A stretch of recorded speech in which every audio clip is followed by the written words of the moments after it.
Terima kasih Bukit Mentajam. Terima kasih Datuk Yang Betul.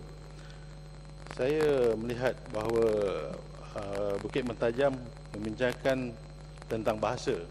Tapi saya daripada dulu kadang-kadang saya tak faham apa yang diucapkan oleh Bukit Mentajam ni. Sama ada kalau dalam peraturan kita 8 tu bahasa Malaysia. Tapi saya tak tahulah bahasa ni kita boleh membenarkan bahasa Malaysia rojak ke, bahasa Malaysia pasar ke. Kadang-kadang perkataan yang disebutkan tak jelas. Saya ingin tahu daripada Bukit Mentajam macam mana. Saya rasa itu tidak kalau Yang Berhormat Sri Kijang faham, itu bukan salah saya lah. Kerana ini adalah produk sistem pendidikan Malaysia. Saya pergi ke sekolah rendah menggunakan bahasa perhantaran Mandarin. Pada waktu peringkat menengah gunakan bahasa Inggeris. Apabila pergi ke universiti gunakan bahasa Malaysia. Jadi pada saya ini adalah amat penting. Bahasa perhantaran. Kerana dia akan menentukan masa depan seseorang. Jadi kita tidak boleh hanya mementingkan bahasa ibunda kita sendiri. Saya rasa adalah penting kita memikir masa depan generasi yang baru. Dan saya rasa adalah lebih baik kita menguasai banyak bahasa. Sama ada bahasa Inggeris, Tamil, Mandarin atau bahasa Melayu. Berbanding dengan hanya menguasai satu bahasa, iaitu kalau hanya menguasai bahasa Melayu, dia akan pandai di dalam masyarakat Melayu saja. Kalau hanya bahasa Mandarin, dia akan hanya boleh menjadi pemimpin di dalam masyarakat Cina saja. Dan begitu juga dengan bahasa Tamil.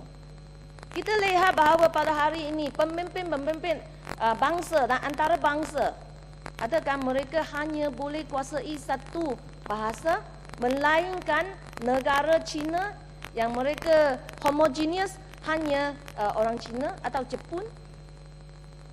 Pada hari ini pun negeri Cina telah menggalak rakyatnya mempelajari bahasa Inggeris. Saya mengatakan begitu, saya rasa bukan kerana ingin mengagung-agungkan bahasa Inggeris. Saya setuju PPSMI saya diubah supaya menggunakan bahasa ibunda. Tapi pada waktu yang sama kita mesti meningkatkan penguasaan bahasa Inggeris. Itu saja. Tun Yang Dipertua. Saya rasa bahasa itu adalah penting bukan saja kerana dia kita mempelajari budaya kita melalui bahasa ibunda kita. Tetapi saya berpendapat bahasa itu adalah satu perhantaran. Jadi saya mencadangkan supaya kita boleh menggunakan pelbagai bahasa. Dalam bahasa tanda di airport, di jalan raya, dan juga dalam ujian memandu ataupun kursus penjaja ataupun kursus mengasuh kanak-kanak. Yang kita ingin menghantarkan ialah atau mengujinya ialah sama ada mereka ada ilmu. Tapi kita bukan nak uji bahasa mereka. Dan kerana bahasa ini menjadi satu halangan kepada sesetengah golongan, dan itulah di mana berlakunya lesen layang, di mana mereka membayar orang untuk mengambil ujian lesen memandu. Saya rasa sekiranya kita boleh betul-betul sebagai sebuah negara yang majemuk yang berbagai bahasa, kita boleh memakai berbagai bahasa juga di dalam agensi-agensi kerajaan. Pada waktu yang sama, saya ingin mengatakan bahawa bahasa Mandarin juga merupakan bahasa yang semakin penting di dunia. Jadi saya rasa adalah baik di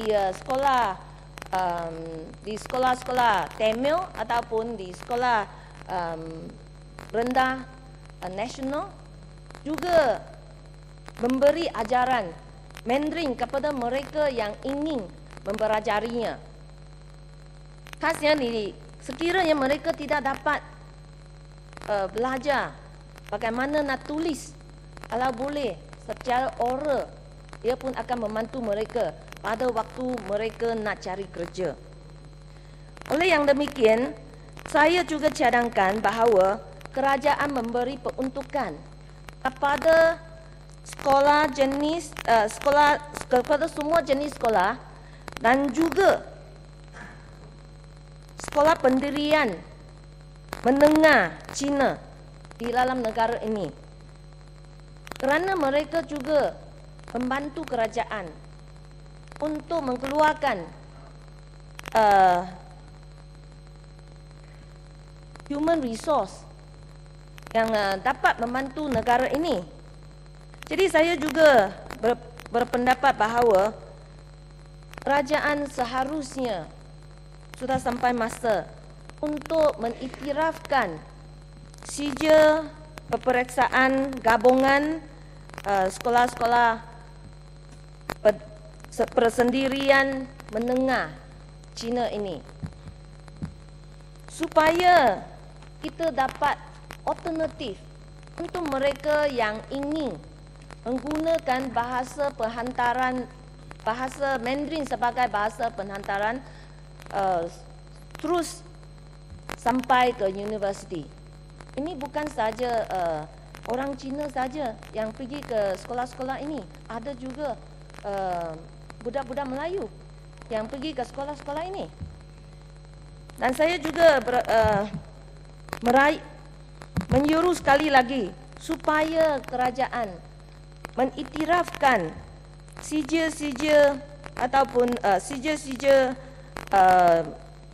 universiti-universiti yang terkenal di China ataupun di Taiwan, kerana mereka memang mempunyai standard antarabangsa. Tun yang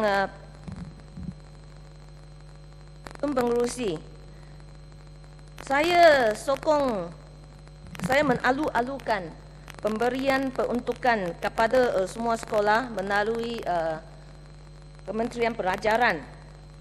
Saya ingin mendapat satu senarai kerana dikatakan Kementerian telah memberi peruntukan kepada semua jenis sekolah, termasuknya sekolah rendah jenis kebangsaan Cina dan Tamil. Saya ingin mendapat satu senarai di mana sekolah-sekolah di Pulau Pinang yang telah mendapat peruntukan baru-baru ini.